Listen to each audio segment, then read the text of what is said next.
Hello, I am Fuzzy Face. Welcome back to this ECW The Rebirth series we've got going on. We're playing TEW 2020. Today we've got the second episode that we're running of Hardcore TV.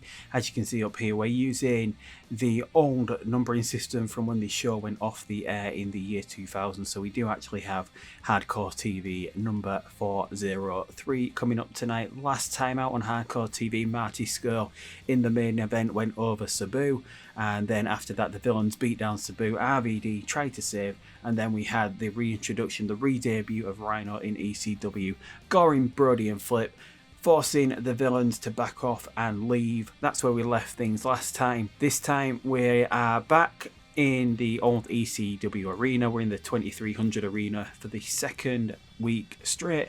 It is fitting that we would stay in the home area of Pennsylvania, Philadelphia, to run our first two shows. We didn't actually sell it out last time, just over 1,000 fans. It can hold 1,300.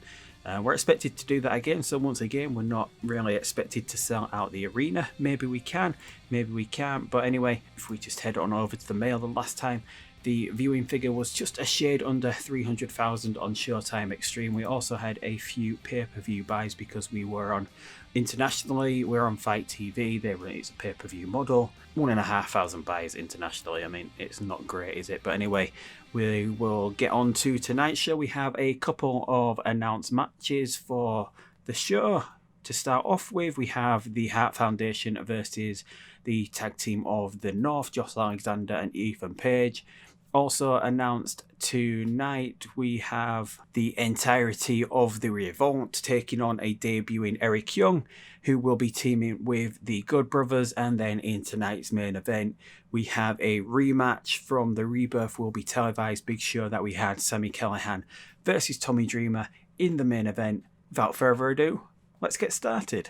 So once again, we haven't sold out the old ECW arena. We have a few more fans than last time. But anyway, we kick off the show. Tharoof, the former Eric Rowan in WWE, he's in the ring with an unnamed local indie guy. Tharoof immediately chokeslams him. Andrew Everett comes storming out from the back. He climbs over the top rope. With a little difficulty, he gets in the face of Tharoof.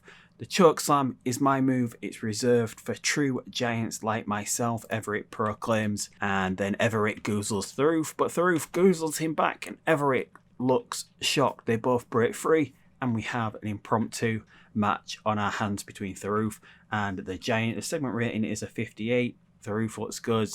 Everett improvises well throughout the segment as well without a script to follow, and Tharoof is getting better at his gimmick.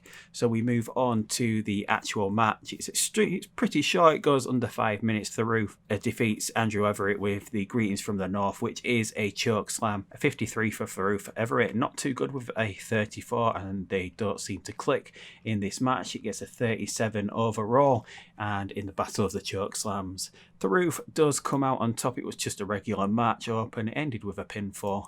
So a pretty basic match to get things going here. A little bit of comedy thrown in with Andrew Everett, thinking he's a giant, thinking he can chokeslam Tharoof. Doesn't go through. Instead, he gets chokeslammed and pinned. We then move on to the second match of the night, which is the North taking on the Hart Foundation. And the North pick up the victory here with a Loch Ness Lowdown. Another match, just getting the North over. And this is the Hart Foundation's second loss now. They lost on the Rebirth.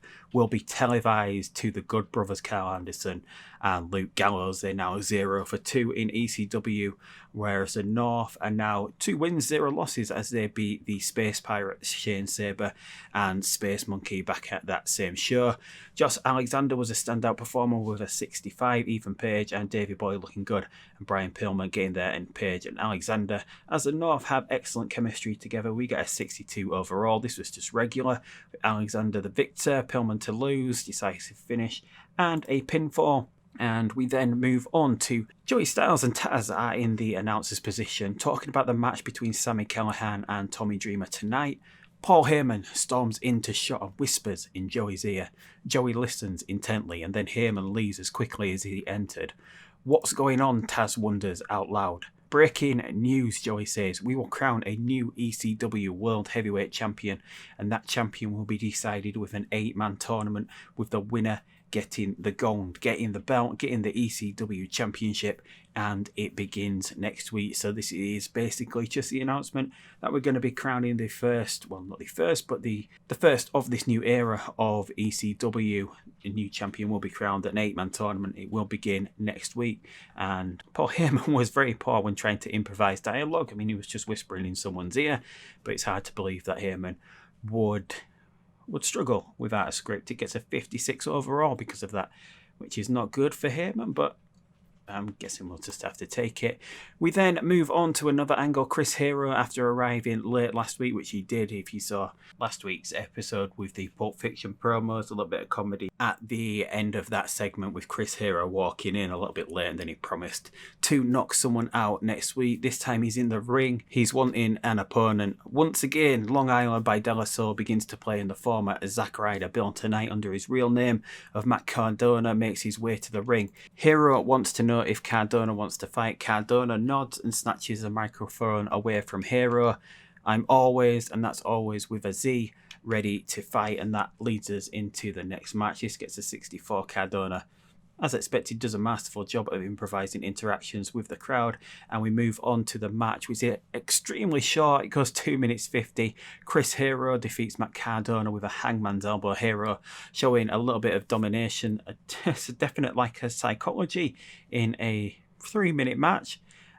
Styles and Taz do a good job on commentary. Hero gets a 62, a 55 from Cardona. It's a 54 overall, and that will be limited because of the short nature of the match. But that is a match just to get Hero over as a killer here, a knockout artist, and someone with strong strikes, as you would expect, which moves us on to the angle that follows that, and that is Chris Hero. He's having his hand raised by the referee when Tom Lawler, Josh Woods and Dominic Guarini, the 3 members of Team Filthy, attack him.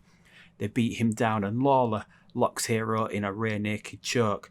But then Lawler is forced to release the hold when he is cracked in the back with a steel chair, courtesy of Matt Cardona. Cardona is still a little steady on his feet after being knocked silly by Hero a few minutes earlier, but he has enough wits about him to keep swinging in the general direction of Tom Lawler, forcing him from the ring, and then Hero gets some shots in on Woods and Guarini, and the whole of Team Filthy are forced to back off. Hero then grabs a microphone and challenges any 2 members of Team Filthy to face him and Cardona on Hardcore TV next week. We get a 59. There's no specific comments about this segment. We then get into the next match, which is a 6-man tag team match. It's a superb match, and we get the entirety of the Revolt. EC3, Dax Harwood and Cash Wheeler, they defeat the debuting Eric Young and the Good Brothers in 8:39 when Dax Harwood pinned Eric Young with a leg hook Saito suplex. We don't get the Shatter Machine this time out, but this is pretty much, again, just to keep building up the Revolt here. Young, Anderson and Gallows, they just put them over. Last week, the Revolt attacked the Good Brothers and the Briscoes after their tag team match. They laid out Mark Briscoe with the Shatter Machine. The Briscoes are around this week, but they will surely be looking for revenge on the Revolt in the future. And the Revolt themselves, the former Revival tag team, pretty decent ratings for them. EC3 doesn't do too badly. Eric Young is the best man in the match, and the Revolt Rule storyline continues with this segment. We get a 69 overall, and it was just pretty much standard notes for the road agent. And then following the match, the 3 members of the Revolt stand in a line and raise each other's hands. Joey Styles says tonight they look dominant and that it was certain that they will be a force to be reckoned with here in ECW. So just a quick 1-minute segment to get the Revolt further over, which leads us into the main event, and we have the draw, the Death Machine, Sami Callihan taking on Tommy Dreamer. About the head great he and good wrestling, Sami Callihan defeated Tommy Dreamer in just a shade under 10 minutes. We also, during the match, saw Jake Crist and Dave Crist get involved, but then it's a headlock driver that puts Tommy Dreamer away, and this is basically just the Death Machine brutalising Tommy Dreamer for most of this match. Tommy Dreamer gets busted open, he's bleeding all over, and OVE as an entirety, they're just too much for Dreamer to overcome, and he suffers the loss here. Sami Callihan, he has a really good performance, a 66 for him. Tommy Dreamer, He's old, he's not moving around too well. He's got the, I think his physicals are quite down. He only gets a 46. We get the washed up Tommy line story. Advancing as well with this segment, it's a pretty decent rating of a 66, and this was booked to be a wild brawl, signifying the fact that we had the whole of OVE involved and Tommy Dreamer getting busted up, and yes, everything goes to plan there. And Sami Callihan and the Chris, after that, they continue to be on an already bloodied and battered Tommy Dreamer. After the match, through the crowd comes the Sandman to save the day. Singapore cane in hand, Sandman hits the Chris over the head with his cane, sending them fleeing from the ring. Sandman then goes face to face with Sami, but Sami backs down and heads back up the ramp with the Christs.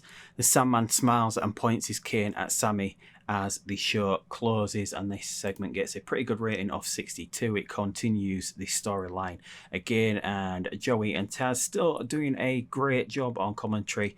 Just a little bit disappointed that we can't sell out the ECW arena, but this angle brings the show to a close.